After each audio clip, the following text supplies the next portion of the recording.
DN. Translated by Bhikkhu Bodhi. Suttacentral.net and suttas.com. DN 5 Kutadanta Sutta. A discourse on the right and wrong sacrifice. Thus have I heard. Once Buddha with the company of 500 monks arrived at a Brahmin village called Kanumata, where he stayed at the Ambalathaka park. At that time, there was a Brahmin called Kutadanta, and this discourse recorded what was conversed between him and the Buddha. Kutadanta was living in a beautiful house given to him by King Sinaya Bimbisara of Magadha. Kutadanta was in the midst of planning a great sacrifice of 700 bulls, 700 bullocks, 700 heifers, 700 goats, and 700 rams. Kutadanta heard of Buddha's arrival at Kanumata and knew he was a great teacher of devas and humans, and knew he taught the Dhamma that is lovely in its beginning, lovely in its middle, and lovely in its ending. So he decided to pay a visit to the Buddha. The rest of the Brahmins, knowing this, advised him not to, as this will result in his reputation to drop and that of ascetic Gautama, Buddha, to increase. They said Buddha should visit Kutadanta instead. However, Kutadanta defended the Buddha and explained to them why it is more fitting for the Brahmins to go to the Buddha to learn from him. So he made his way together with other Brahmins to visit the Buddha with an intention to ask Buddha how to conduct a successful triple sacrifice with the 16 requisites. After exchanging courtesies, Kutadanta asked Buddha to explain how to conduct the triple sacrifice with the 16 requisites. Buddha explained that there was once a king called Mahavihita who was very rich with lots of possessions and treasures. The king Mahavihita thought of conducting a sacrifice to benefit himself and to bring himself happiness, hence he asked his prime minister how to do it. The prime minister replied, the country is manifested with thieves, some villages are destroyed, the countryside is infested with robbers, hence the countryman is unhappy and poor. Should the king tax the people now, it will be inappropriate. Also, if the king were to eliminate the robbers by executions or imprisonment, the problem will not be completely resolved. Those who survive the ordeal will seek revenge on the king. But we can solve poverty and thefts by providing grains and cattle to farmers, provide capital to the traders to aid their business, and give reasonable wages to those who are serving the government. By doing so, everyone will have proper right livelihood, adequate wages to escape poverty, and they will not harm the kingdom and they will not steal. Then the kingdom will be safe, revenues will be high, and people will be happy. The king accepted the prime minister's advice and the kingdom is in peace. The king then said, since the kingdom is peaceful now, he can make the sacrifice with 16 requisites for lasting benefits and happiness to himself now. The prime minister then explained what are the 16 requisites which do not involve any killing of living beings. The king of 4 divisions of people under him, the nobles, Khattiyas, officials, advisors and counselors, Brahmins, priests, and householders. That makes up 4 articles of furniture. The king had 8 personal qualifications himself. The king is well born on both sides, he is handsome, he is wealthy, he is powerful with 4-branched army, elephants, cavalry, chariots and infantry, he is generous to ascetics, he is learned, he is a wise scholar, and he knew the meaning of whatever is said.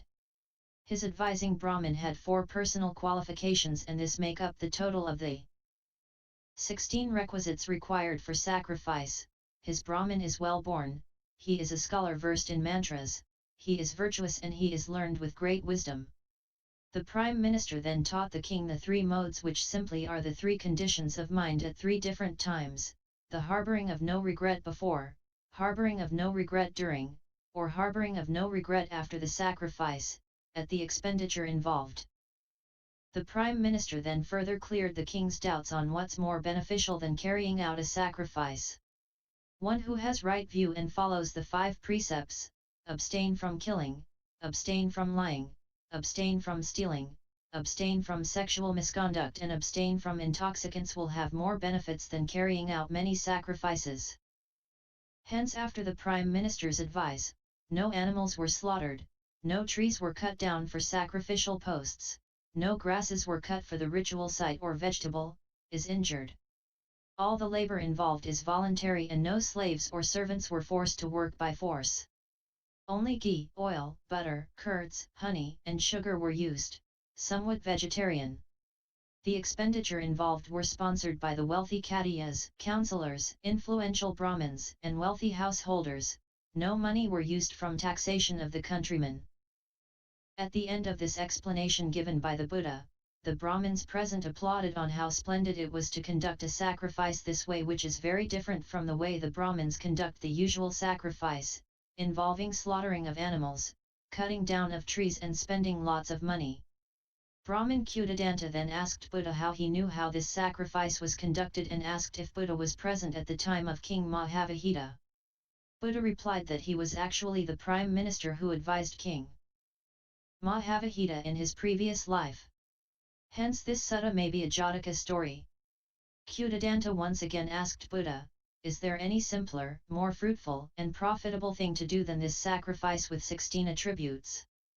Buddha replied, there is, Brahman. That is generosity and donating to virtuous ascetics and the needy. It is better to give dana, charity, than to waste money setting up the sacrifice. Kutadanta asked again what is more profitable than the above. Buddha replied, there is, Brahman. That is to provide shelter/accommodation for the Sangha, monks. Kutadanta asked again what is more profitable than the above. Buddha replied there is, Brahman. That is if someone with a pure heart to go to the Buddha, Dhamma, and Sangha for refuge. Kutadanta asked again what is more profitable than the above. Buddha replied there is, Brahman. That is for someone with a pure heart to take 5 precepts, abstain from killing, abstain from lying, abstain from stealing, abstain from sexual misconduct and abstain from intoxicants. Kutadanta asked again what is more profitable than the above. Buddha replied there is, Brahman. A Tathagata, an arahant, a fully enlightened Buddha has arisen in this world and endowed with conduct and wisdom. He taught the Dhamma to the humans and Devas the path to end suffering, which is the noble eightfold path to Nibbana. The Buddha taught the Dhamma that is lovely in its beginning, lovely in its middle and lovely in its ending. A disciple should practice his morality, right speech, right action, right livelihood, and observe the 5 precepts, and guard the sense doors. The 5 precepts refer to abstinence from killing, abstain from lying, abstain from stealing, abstain from intoxicants and abstain from sexual misconduct. The disciple through discipline and practice, attains the 4 jhanas, meditative absorptions, develops various insights, achieves cessation of the corruptions, taints. Then he develops wisdom, panna. He knows there is nothing in this world. So Brahman, by following the Noble Eightfold Path, understanding the 4 Noble Truths, learning the Dhamma and practicing meditation, this is greater and more perfect, more profitable and more fruitful than any other sacrifices. Brahmin Kutadanta praised Buddha for his excellent explanation and teaching, describing it as pointing out the way to one who had got lost. He went to the Buddha, Dhamma, and Sangha for refuge and asked Buddha to allow him to be a lay follower. He then set free the 700 bulls, 700 bullocks, 700 heifers, 700 goats, and 700 rams instead of slaughtering them for the sacrifice. Buddha further delivered discourses covering generosity, morality, on heaven, the danger of sense desires and the benefits of renunciation to Kutadanta.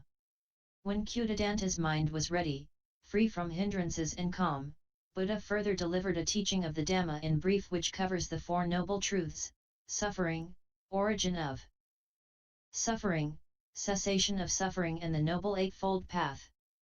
Just like a cloth with all stains removed, Brahmin Kutadanta had the pure and spotless Dhamma eye and he knew whatever things have an origin must come to cessation. Impermanence. He invited Buddha over to his place for meal the next day as dana. Moral of story, instead of the bloody sacrifice that were usually practiced by Brahmins back in that era, Buddha taught of a bloodless sacrifice to the Brahmin. Buddha also emphasized being virtuous, observing the 5 precepts, practicing meditation, providing the 5 requisites to the Sangha and learning the Dhamma brings more joy and benefit than any sacrifices. Hence this sutta is also called the Discourse on Bloodless Sacrifice. By W.H.H. References 1. www.accesstoinsight.org 2. https://suttacentral.net/ 3. The Long Discourses of the Buddha, Bhikkhu Bodhi. NDN 005. Warning, empty page.